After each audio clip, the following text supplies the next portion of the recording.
Salud! Here we go again.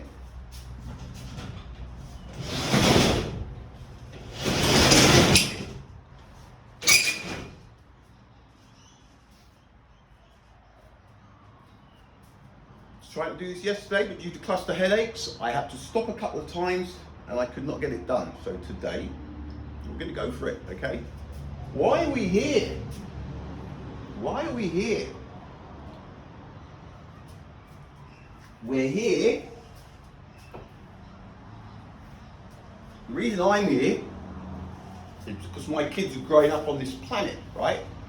And I see the lies that other people don't, right? And it's gone to all roads have led to here, right? Now this is just a drop in the ocean, right?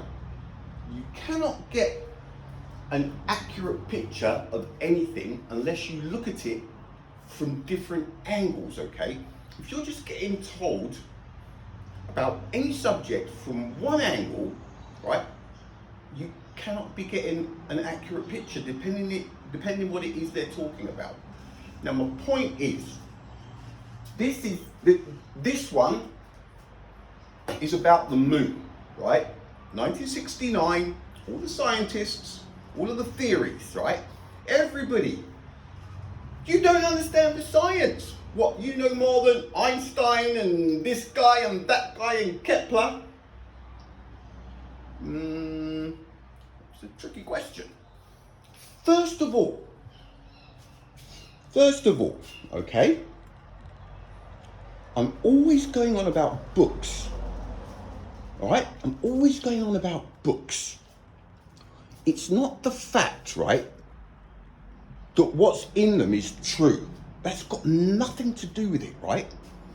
What this is about is when something is written in black and white, right, it then can't be changed like it can on Google. And now, this is a big part of what I'm saying. So today, I'm throwing myself at this today, so I'm going to have a few breaks because of my head.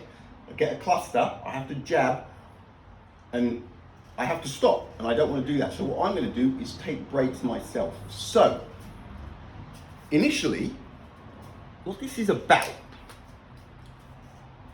you're saying they went to the moon, I'm saying they didn't, right? Why am I saying they didn't? A while back, those of you that follow my shenanigans, I've been having a lot of trouble with one name, Lagrange. Now Lagrange is the guy, is the reason that the James Webb Space Telescope is set up in Lagrange point right now. Just hovering, okay? Now, I'm 59 years old, right? And I know Einstein, as you're growing up, you hear all these names. Lagrange.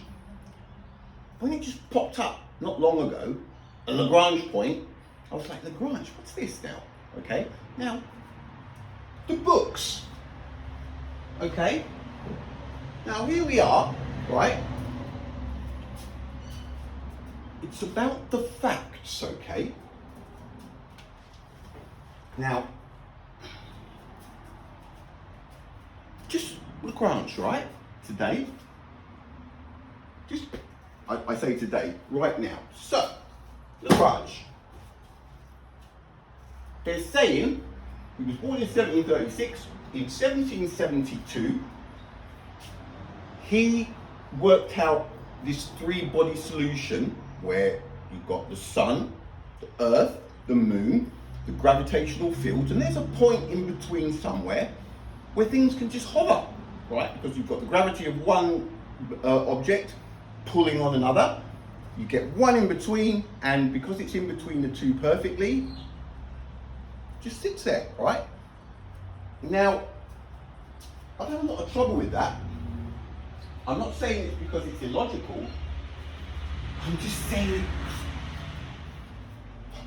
I've got so many angles going on, right? That if something's out somewhere, I can cross-reference it in my head with three of the other angles, right?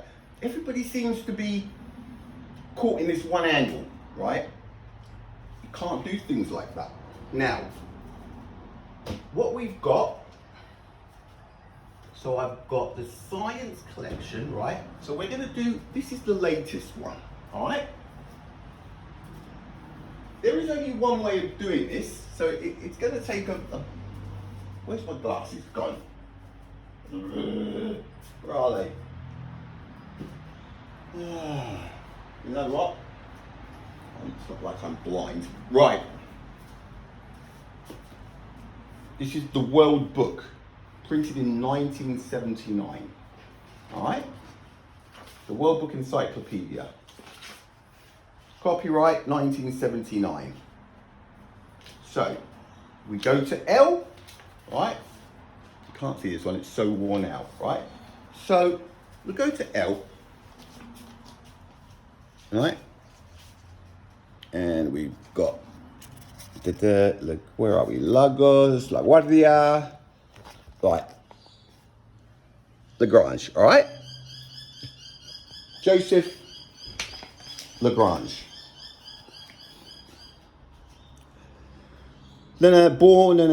Was a French mathematician. His most famous work, Analytical Mechanic, right? Mechanics, in 1788. Now, this is another thing, right? What I've seen, we've got different places, different books, different Google, you always get a few years difference, right? There is never anything concrete that locks something in, right? Now that's the first thing, right? So let's carry on reading. Now this is important, right? So Lagrange, where were we? Right?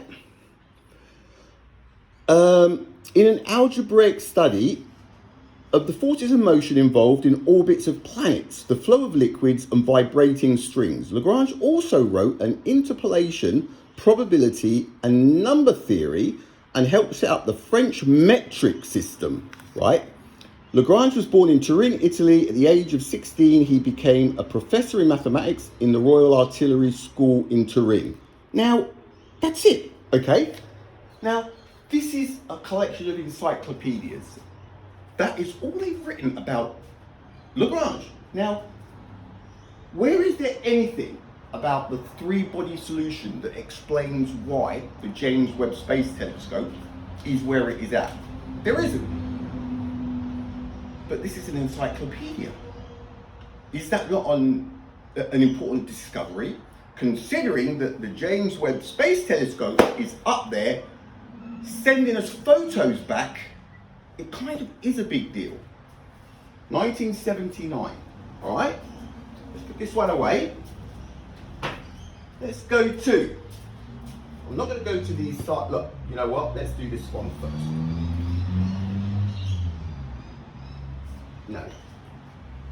We've got, from the same thing, sciences, 1980, 82, 83, 84. It's not about the individual years, it's got loads in there. Stuff that's happened. I've been through them. I've been through the index on every one at the back. Lagrange, zip, all right? The only thing we've got about Lagrange in that encyclopedia set is what I've just read out. So what do we need to do? This is what I was saying. You need to go back further. We need to go back further. So now, 1972, all right? So what do? We go to JLLAV, Lagrange. So we open it up. And what do we have? So the last one was 79. Now we're in 1972, all right?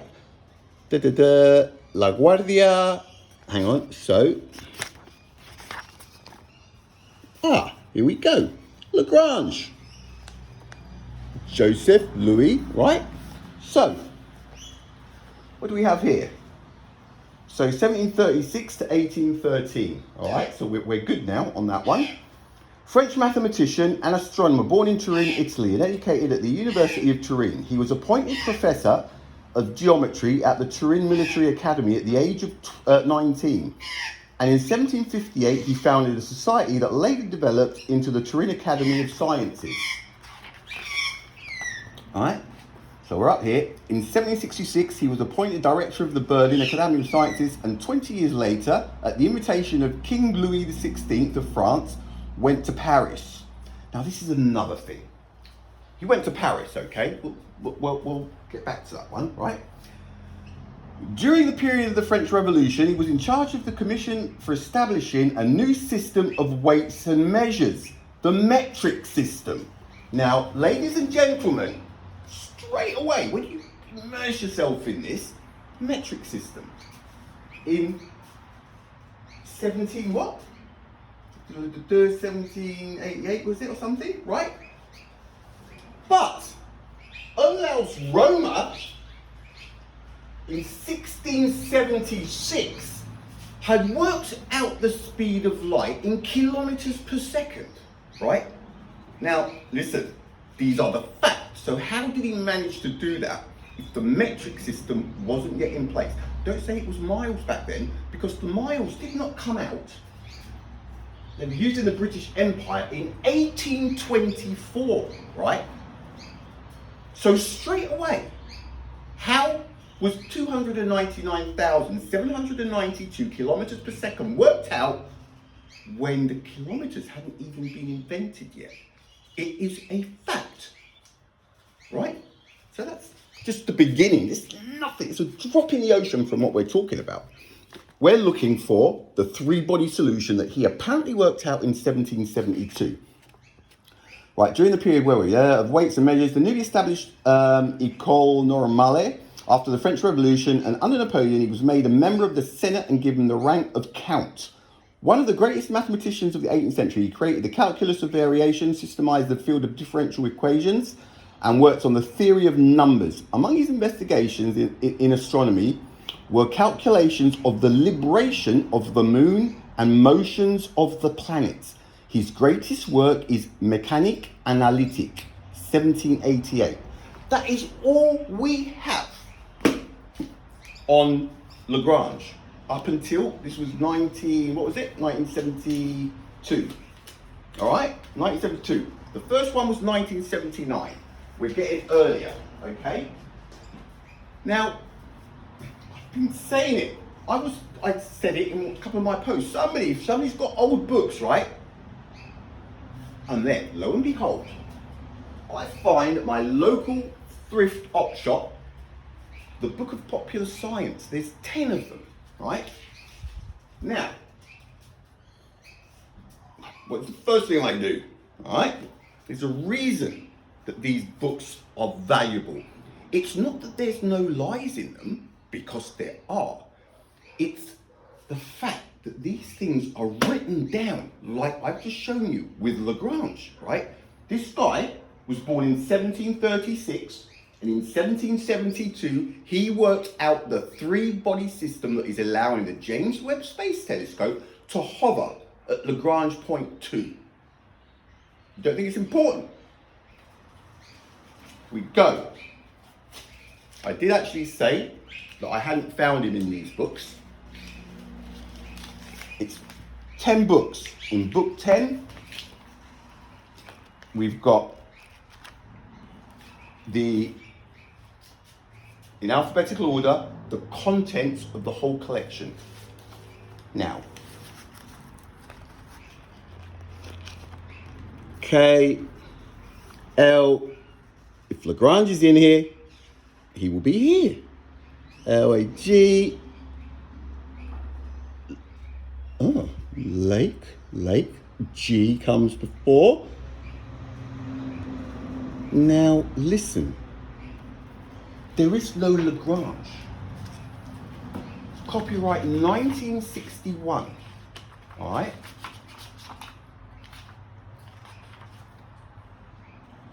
(1961). This was printed in 1961. It's the Book of Popular Science. Most of these guys, I haven't gone and cross-referenced every single one. I know Kepler's in there, Newton's in there, all the big ones are in there. There is no Lagrange in the Book of Popular Science printed in 1961. Why? Now this is what I'm saying. So now what? Everybody's going, oh yeah, no, they just forgot him. They just forgot him, or he doesn't exist. This is my point. Pay attention, all right?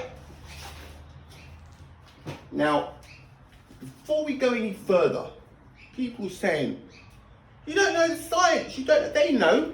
Just a little something about me. I was born in 1964 in the UK. In 1967, I went to Spain to live with my mum. I was 3 years old. In 1984, I went back to the UK and I joined the British Army. And I was in the British Army from 1984 until 1998. And Europe was my stomping ground. When I say stomping ground, I used to travel up to Denmark. Hi Charlotte, if you're watching. I used to go Germany, Denmark, UK, Germany, UK, Germany, UK, Germany, Holland, Belgium, down to Spain, France. For 14 years, right? I don't know how many times I've driven across Europe, through Europe, over the Channel, up to Scotland. Guys, I know distances. I know Europe like the back of my hand. When you start hearing about these things, they just said, Joseph, who was born, Alexa, where was Joseph Lagrange born? From Hawaii.edu. Joseph Grange was born and raised in the South Bronx of New York City. Alexa, Joseph Louis Lagrange, where was he born? From Spud64.com. Joseph Louis Lagrange was born in Turin, Italy in 1736. All right, Italy. Now, when they say he popped over to Paris or to France, there's no cars, there's no planes, there's no helicopters, feet and horses. 16th century, right? I used to have an RS Turbo Ford Escort. It used to take me 5-6 hours to sometimes get from Germany to Calais in France, Dover, to catch the ferry, right? At 120 mile an hour. Distances, time travel, people. When they say that Joseph Lagrange just popped down to Italy for the weekend to do some studies, how, right? Now these are the details, these are the minor details. Don't start going, oh, now you're talking, I'm talking facts, right? All of these people that are telling me that I don't understand the science, you're saying that sat at your desk, feet on your desk with the keyboard going, hey, you don't know what you're talking about. I've done the yards, I've done the miles, I've done the distance. I have been around the block. I understand. When somebody tells me Denmark to Paris or Barcelona to Zurich, I've done them all 10 times over because I used to live in Europe. I was in the British Army. I travelled, that's all we did, okay? That is one angle where a lot of people aren't aware of this, right? There is a lot of distances involved in going from one place to another, right? All they had were horses or by foot. There were no maps. There was robberies in the bush and in the highlands through mountains and so do not say that you understand the science because you have no idea what was involved in some of these things, okay? Right, I'm going to have a break here and then we're going to come back and we're going to start having a look at some of these. I'm also going to put where these people are from, all right? I'm going to explain to you why you people are wrong, okay?